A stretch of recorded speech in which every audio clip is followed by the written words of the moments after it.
How did you sleep this night? Were you comfortable? Was it warm for you? Calm?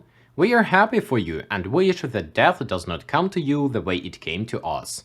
We are Ukraine, one of the most peaceful countries in the world. We voluntarily renounced nuclear weapons and disarmed our army to such a state that it already had a purely symbolic meaning.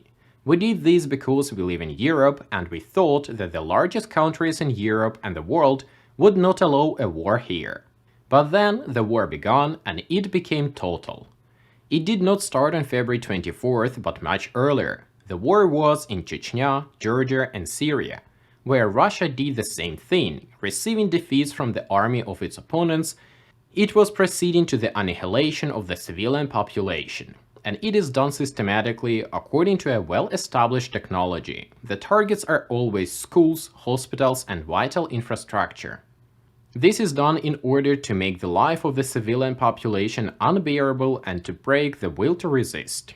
Putin, like any criminal, acts as he's allowed, and he was allowed to commit his crimes many times, and now he does not understand why this time surprises someone. What he is doing now, he explained in detail to Europe in Munich back in 2007, but back then no one paid attention to it, and then he told his plans for the World War III. But all these 15 years, Europe and the world have been giving Russia the opportunity to arm itself in order to start implementing this plan. Currently, many people are saying that direct participation in the war on the side of Ukraine can lead to the start of the World War III.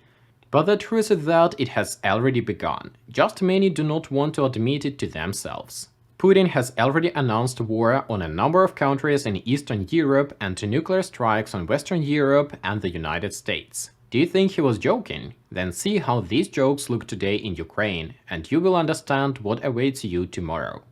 Now only Ukraine stands between the top of the insane Russian government and the civilized world. Our army and volunteers are destroying the aggressor's army, which he has been saving for 15 years to capture Europe. The war is going on throughout the territory of Ukraine, since all its major cities are being subjected to missile and air strikes. The scale of this war can be seen on this map.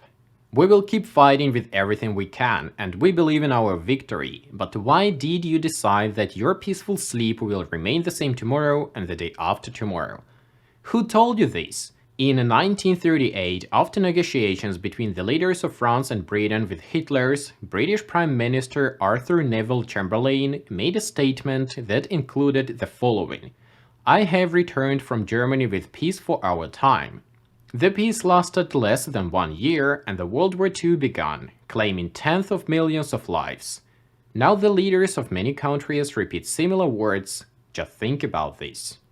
How did you sleep this night? Were you comfortable? Was it warm for you? Calm? Unfortunately, at that time, bleeding Ukraine was providing you with this peaceful sleep.